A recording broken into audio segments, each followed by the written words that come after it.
Arestado ang isang street-level individual sa isang operasyon laban sa iligal na droga na isinagawa ng pinagsanib na puwersa ng Uson MPS, Masbate PPDEU PIU at 502nd MCRMFB5 sa koordinasyon ng PDEA Regional Office 5 sa bisa ng dalawang search warrant sa Barangay Magsaysay, Uson, Masbate, bandang alas 5:40 ng umaga nito lamang ika-28 ng Agosto taong kasalukuyan.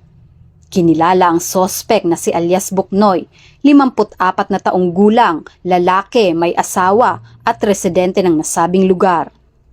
Ang operasyon ay sinagawa sa bisa ng search warrant na ipinalabas ng Executive Judge ng RTC, 5th Judicial Region, Masbate City.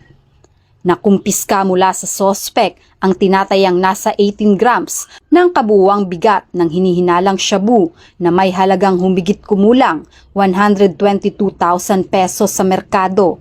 Nakumpiska din sa kanya ang isang caliber .45 na may kasamang magazine at bala at isang .38 revolver.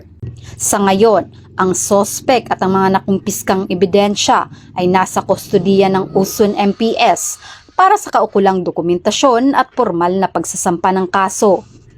Mula dito sa Legazpi City, Albay, ako ang inyong PNN correspondent, Patrolwoman Carmela Bianca Panganiban, alagad ng batas, tagataguyod ng Balitang Pulis.